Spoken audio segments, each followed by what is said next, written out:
Bueno, vamos a hablar de un tema que es de bastante complejidad dentro de la endoscopía terapéutica por los motivos que voy a ir mencionando.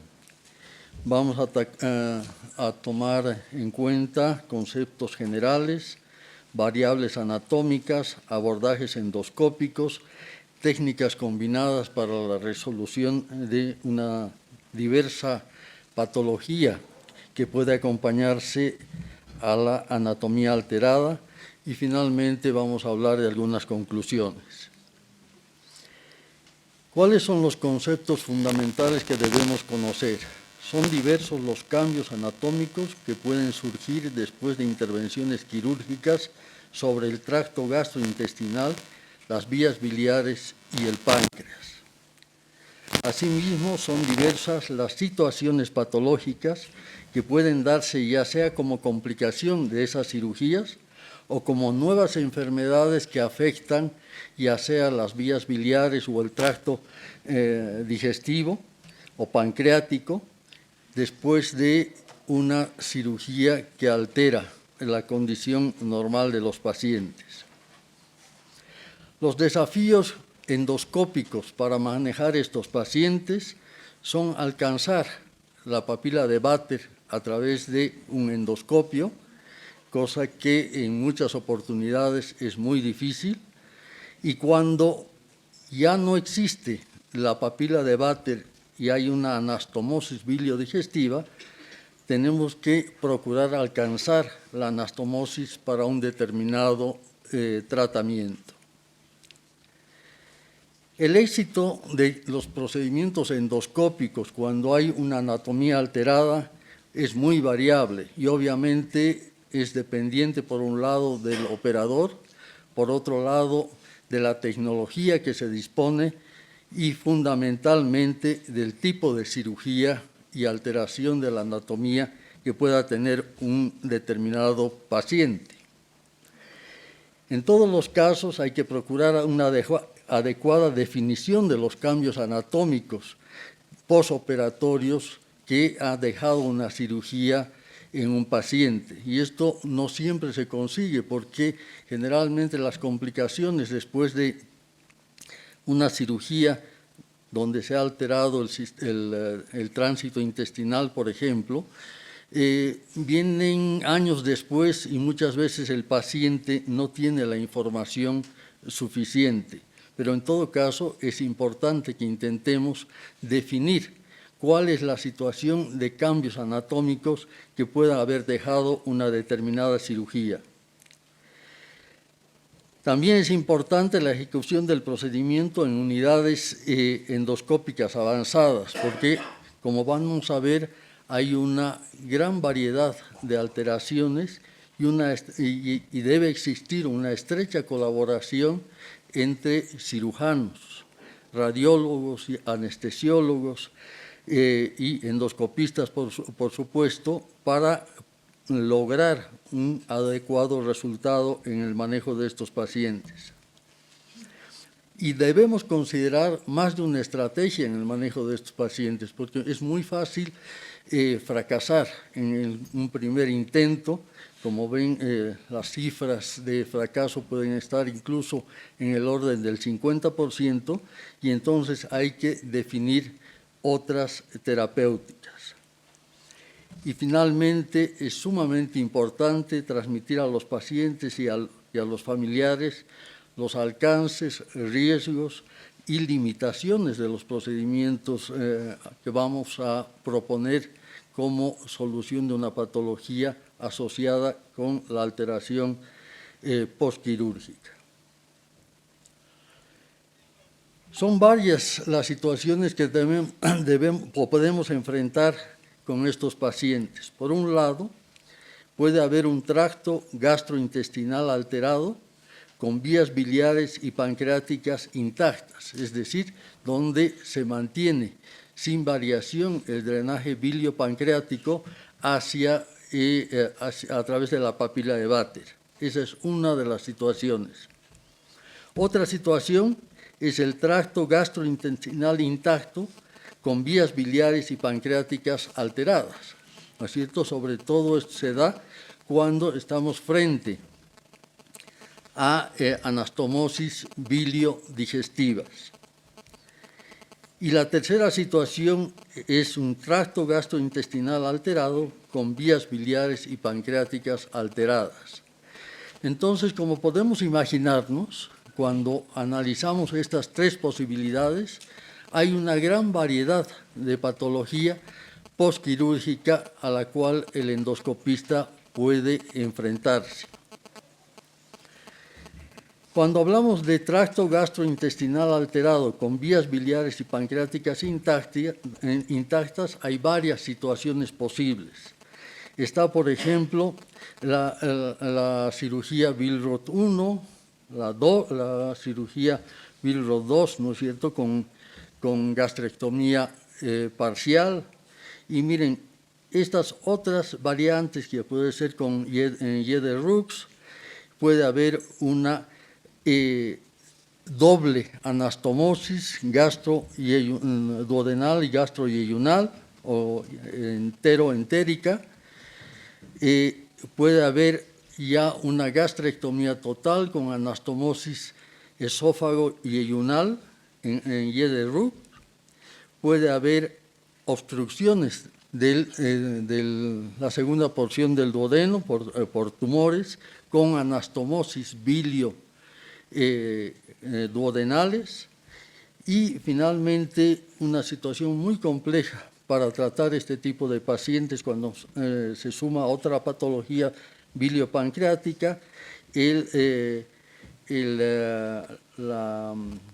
los pacientes con bypass, como muestra esta última figura. Cuando estamos frente a un tracto gastrointestinal intacto, con vías biliares y pancreáticas alteradas, las situaciones más frecuentes son una colédoco-duodeno-anastomosis, ¿no es cierto?, que generalmente se acompaña de colelitiasis en el segmento distal de la vía biliar, lo que se llama el síndrome ensumidero, o una anastomosis también hepático-duodenal. Y finalmente, cuando el tránsito gastrointestinal está alterado, con vías biliares y pancreáticas también alteradas, tenemos situaciones como esta, ¿no es cierto?, que es una anastomosis hepático-yeyunal con un tránsito sumamente largo que ha sido previamente sometido a dos tipos de anastomosis, como muestra la figura en Jeder-Rux. Y la operación de Whipple, que es también una situación que significa una gran complejidad en el momento del abordaje endoscópico. ¿Qué pasa cuando estamos frente a un paciente con una patología biliar o pancreática que tiene ya previamente una Billroth 1? En ese caso, el acceso a la papila de Vater se hace generalmente utilizando un duodenoscopio, quiero decir, a través de la anastomosis gastroduodenal. Esto no suele significar mayor complejidad, pero sí hay algunas recomendaciones que hacer, ¿no es cierto? Estos pacientes se puede acceder, como hacemos en las colangiografías convencionales, pero suele suceder que el endoscopio tiene un menor espacio de fijación, y entonces lo posible para fijar mejor el endoscopio es dejar una curva como una vía larga sobre el segmento residual del estómago, como muestra esta figura. Y finalmente se accede a la papila de Vater con la técnica convencional. Cuando hablamos de la Billroth 2, ya la situación se hace un poco más compleja. ¿no es cierto? Porque, como ustedes ven en este esquema, queda un asa a través de la anastomosis quedan dos asas. Hay que escoger para la canulación de la vía biliar, obviamente, el asa aferente.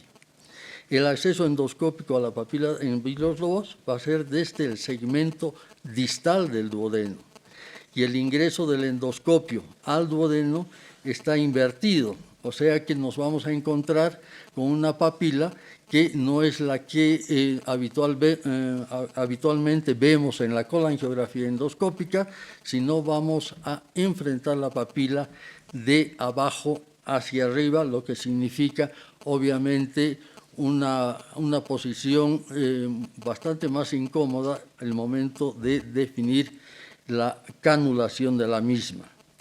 Es necesario además vencer la angulación que se produce a nivel del ligamento de Treitz, que a veces crea una fibrosis y cierta dificultad de maniobrabilidad del duodenoscopio hasta alcanzar la papila de Vater. Es por esta vía entonces que nosotros accedemos a través del endoscopio hasta alcanzar, reitero, la confluencia entre la vía biliar y el conducto pancreático, pero imaginándonos que estamos en una posición invertida en relación a la colangiografía convencional.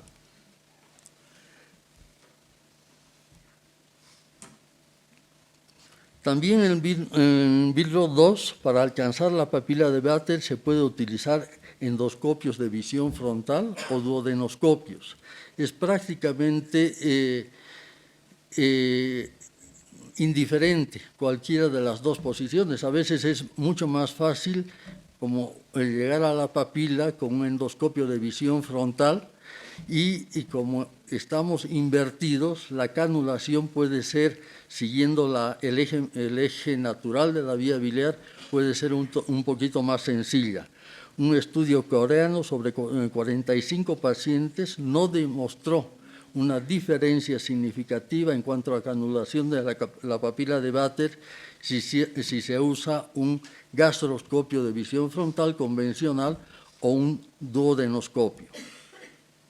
¿No es cierto? Y esto es más o menos lo que vemos y ya, cuando ya accedemos a la papila podemos instrumentarla con los accesorios convencionales. En algún momento se crearon algunos papilótomos especiales para este tipo de situación de canulación invertida. El doctor Guido Costamaña creó un papilótomo también especial, cosa que, como la canulación es frontal, el corte que vamos a seguir para la papilotomía puede significar alguna dificultad. Pero de verdad yo creo, y en la práctica así lo hacemos, que con los accesorios convencionales podemos perfectamente proceder con la esfinterotomía, esfinteroplastía, etcétera, como muestran estas fotografías. ¿Qué sucede cuando estamos frente a una obstrucción de la segunda porción duodenal en un paciente que tiene una gastroyeyunostomía? ¿No es cierto? Como ven estas figuras, hay una anastomosis entre el antro gástrico y el ángulo, prácticamente el ángulo de Treitz, por una obstrucción debida a una patología diferenciada, más puede haber una anastomosis hepático-duodenal o hepático-gástrica. En este caso hay dos accesos. Uno que tendría que ser por la vía natural, llegando al bulbo duodenal, tratando de vencer la estenosis. Vamos a tener un caso esta tarde muy similar a lo que les estoy mostrando ahora, o ingresar por la anastomosis y también abordar la papila de Vater, obviamente desde una posición inversa. Pero para esto existiendo un tumor, previamente se tiene que hacer una dilatación, tratar de reducir el proceso obstructivo, infiltrativo generalmente de la segunda porción de duodeno para alcanzar instrumentalmente la papila de Vater. El bypass gástrico, les decía que es uno de los más grandes desafíos y aquí se han propuesto una serie de alternativas para el manejo de estos pacientes. Es un procedimiento quirúrgico actualmente, como todos sabemos, muy utilizado en cuanto a cirugía bariátrica y se asocia, aumenta el riesgo de patología litiásica biliar y por lo tanto estos pacientes tienen un mayor riesgo de coledocolitiasis después de la cirugía. Esto significa que no es infrecuente que después de un bypass gástrico tengamos que abordar la vía biliar para resolver un proceso obstructivo. El segmento que significa transitar a través de un endoscopio hasta llegar a la papila de Vater es sumamente largo. Puede tener de 75 a 150 centímetros y por lo tanto hay una dificultad y una limitación instrumental hasta llegar a atravesar todo este segmento que es necesariamente muy largo. Y entonces se pueden utilizar enteroscopios, ya sea de doble balón, de simple balón, o el enteroscopio con sistema espiral. Todo esto está propuesto, pero sabemos que no todas las unidades de endoscopía disponen de esta tecnología y aún disponiendo de la tecnología, la posibilidad de alcanzar la papila en este tipo de pacientes no supera el 60%. Y a veces son trayectos realmente muy largos, muy tortuosos, como ven en la radiografía, el endoscopio hace una serie de cambios de posición hasta acceder a la papila, pero realmente no es el porcentaje de éxito, reitero, o de fracaso alcanza prácticamente al 40% de los casos. Entonces, en este tipo de pacientes se han propuesto varias alternativas y ninguna de ellas está totalmente difundida. Son alternativas bastante complejas como esta, que muestra esta figura, que es colocar a través de ecoendoscopía, crear una nueva comunicación entre el segmento residual del fondo gástrico con el segmento corporal del estómago y colocar ahí un stent de aposición que permite normalizar el trayecto que va a seguir el endoscopio, ya atravesando el stent de aposición. Un estudio multicéntrico sobre 13 pacientes alcanzó un 100% de éxito en la posibilidad de llegar por esta vía, que no es una vía larga, ya, con un duodenoscopio convencional. Sin embargo, esto desde el punto de vista teórico es fácil, pero desde el punto de vista práctico hay que disponer de ecoendoscopía para hacer la nueva comunicación entre el fondo gástrico y el cuerpo gástrico, colocar un stent de aposición y finalmente normalizar el trayecto, y lo que recomiendan es la extracción posterior del stent de aposición luego de unas 4 o 6 semanas para que el paciente vuelva a tener obviamente vuelva a cumplirse el objetivo por el cual este stent se indicó un bypass gástrico.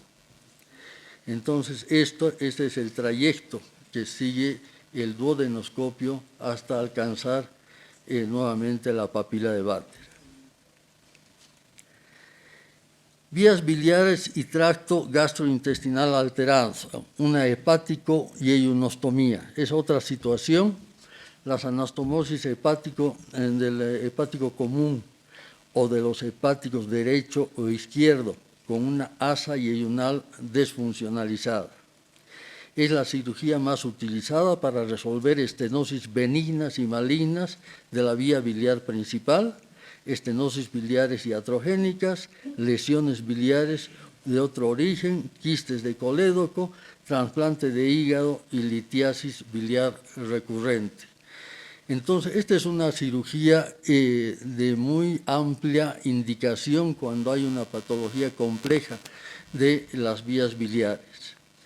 Y como ustedes ven en esta figura, el trayecto también que deberíamos seguir hasta alcanzar la anastomosis hepático-duodenal es sumamente largo. También generalmente hablamos de casi 2 metros de trayecto que debemos seguir hasta alcanzar la anastomosis por vía oral, cosa que nuevamente dificulta muchísimo. Y entonces ahí vemos en la fotografía endoscópica que lo que tenemos que intentar es visualizar la anastomosis hepático-intestinal, que generalmente la indicación está por una estenosis de la anastomosis, y el fracaso alcanza hasta el 50% de los casos con tecnologías tan importantes como puede ser una enteroscopía. Entonces estamos hablando de un fracaso terapéutico o de fracaso de intento terapéutico muy alto en este grupo de pacientes. Y entonces se han creado una serie de técnicas alternativas con puntos de acceso alternativo que nos permiten acceder a este tipo de anastomosis estenosadas, pero a través no de orificios naturales. Por ejemplo, el doctor Todd Baron propuso la realización de una sépere transgástrica guiada por la paroscopía en un bypass gástrico, obviamente una técnica combinada. El equipo quirúrgico hace ubica el estómago, el segmento obviamente corporal o antral del estómago, ahí hace una perforación de la pared anterior del estómago, se coloca un trocar y a través de ese trocar se ingresa hasta el estómago y hasta la segunda porción del duodeno para la instrumentación sobre la vía biliar principal. Una CEPRE guiada por ultrasonido endoscópico, como ya les he mostrado anteriormente, con un stent de aposición. Una CEPRE transgástrica previa gastrostomía percutánea. Entonces se hace una gastrostomía percutánea y obviamente hay que esperar que madure y cicatrice esta gastrostomía, y después, posteriormente, a través de esta gastrostomía, se puede acceder con un duodenoscopio convencional. Y una técnica que nosotros describimos a inicios de los años 90, que es la combinación de una laparoscopía, donde el equipo quirúrgico alcanza el asa yeyunal desfuncionalizada, realiza una enterotomía en esa asa, y también, como muestra la figura, se crea otro acceso a través de la pared anterior del estómago, y a través de la enterostomía se llega hasta la estenosis de la anastomosis. Es una técnica bastante compleja que después, como vamos a ver, la hemos simplificado en este instituto para tratar este tipo de pacientes de difícil acceso. Es muy importante cuando abordamos este tema, sobre todo de los pacientes que tienen estenosis de anastomosis biliodigestivas, pensar en el impacto clínico de estos pacientes cuando tienen una obstrucción de la anastomosis que se asocia generalmente a litiasis intrahepática. Altas concentraciones de sales biliares en la membrana canalicular van a producir formación de trombos biliares en los canalículos y de cálculos. Esto vamos a ver que es muy frecuente. Esto produce formación de exudados inflamatorios, colangitis. Finalmente, esto puede evolucionar a depósitos de colágeno, fibrosis, cirrosis hepática, falla hepática y muerte. Entonces, este grupo de pacientes realmente son un desafío mayor, tanto para el grupo quirúrgico como para el endoscópico y también para los intervencionistas percutáneos. Entonces, ¿qué hacer con este 50% de pacientes en los que hubo fracaso terapéutico o no se dispone de recursos tecnológicos en una determinada institución para la resolución de complicaciones de las anastomosis bilioentéricas? Se proponen tratamientos combinados quirúrgico-endoscópicos, como por ejemplo una mini laparotomía, que es lo que más se ha estado haciendo en el Instituto de Gastroenterología Boliviano-Japonés. Los cirujanos hacen una mini laparotomía, ubican el asa yeyunal desfuncionalizada y el grupo endoscópico ingresa a través de esta asa hasta la anastomosis. Esta enterotomía no necesita ser mayor a 1 centímetro y se realiza preferentemente en el segmento distal del asa yeyunal desfuncionalizada, cosa de que estemos alejados endoscópicamente de la anastomosis, porque cuando esta enterotomía es muy cercana a la anastomosis, hay una dificultad en el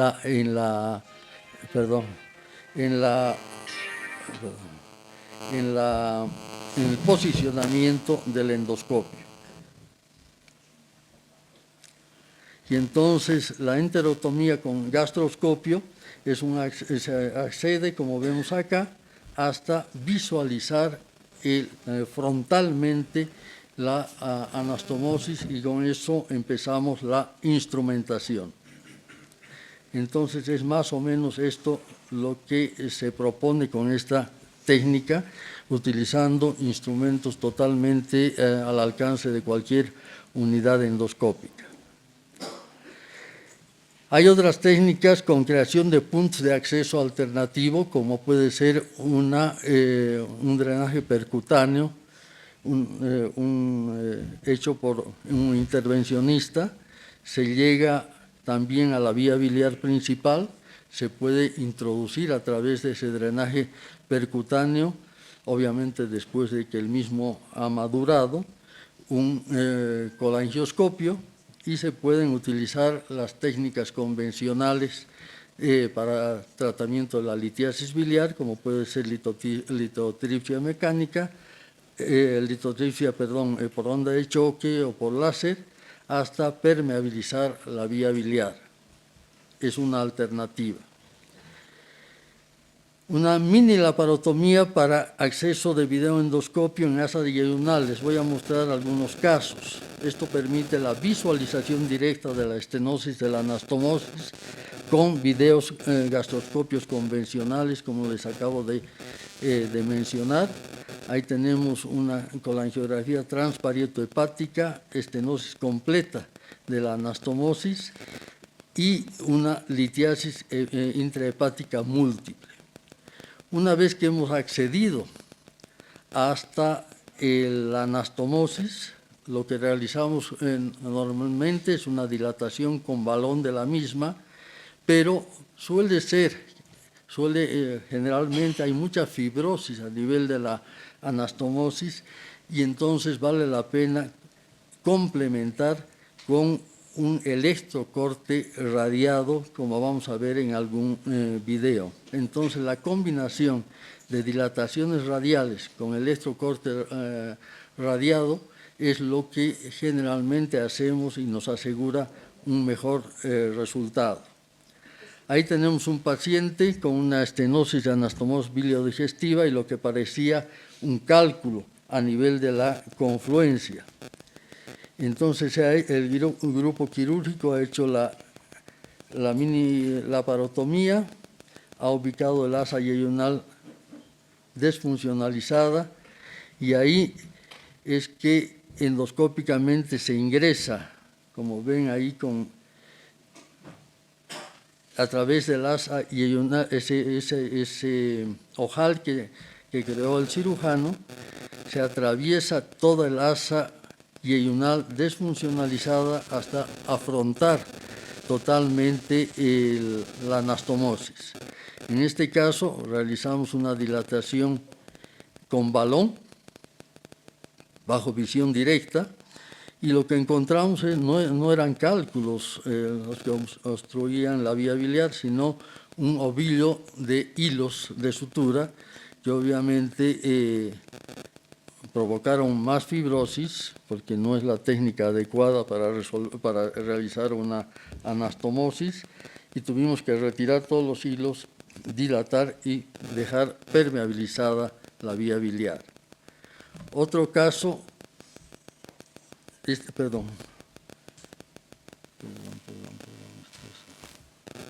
otro caso también de litiasis intrahepática múltiple.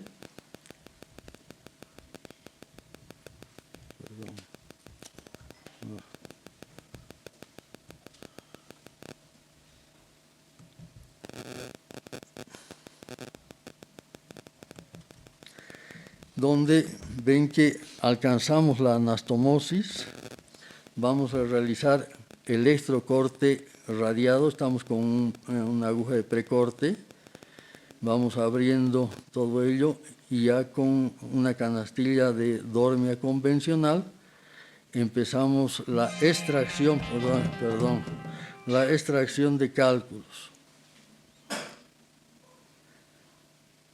Y podemos obviamente hacer los controles radiológicos correspondientes. Otro caso con litiasis múltiple, intrahepática, estamos utilizando en este caso un IT knife para abrir la anastomosis, efectuamos un electrocorte radiado. El IT knife es muy seguro porque no lesiona el segmento intrahepático. Y una vez que hemos logrado una adecuada apertura, con el mismo gastroscopio podemos ingresar a la vía biliar.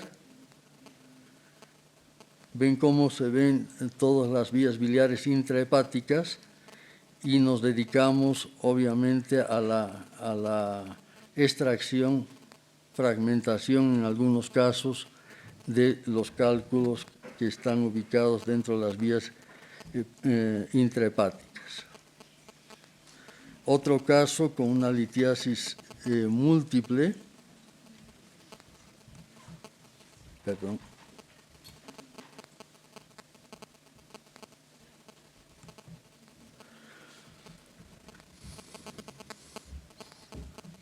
con la misma técnica estamos abordando el asa yeyunal desfuncionalizada.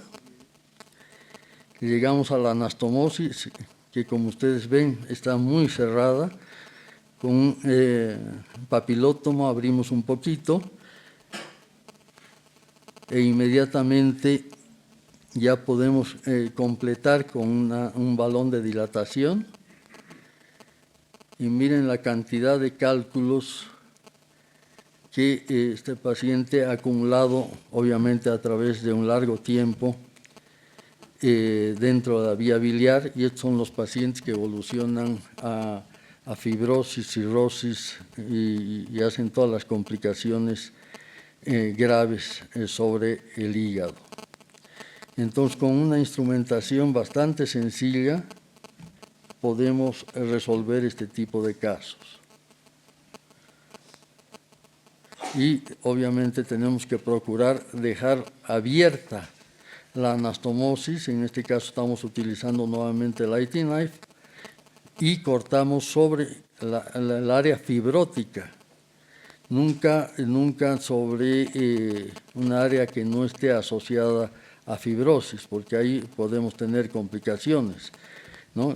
Bajo la visión endoscópica es muy fácil ver el halo fibrótico alrededor de la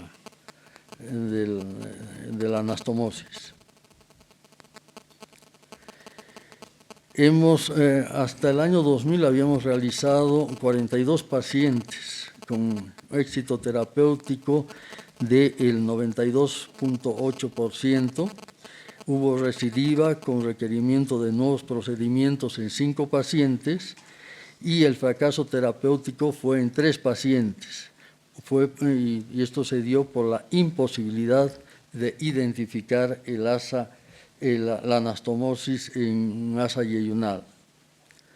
Las complicaciones, tuvimos 3 casos de hemorragia, pero que fueron tratados con procedimientos endoscópicos convencionales, y un fallecimiento de un paciente que hizo un tromboembolismo pulmonar.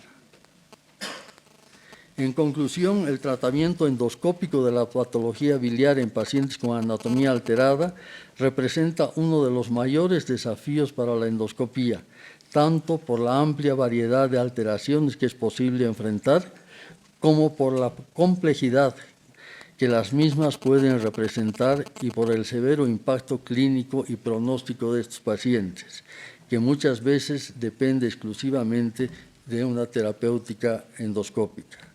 Muchas gracias.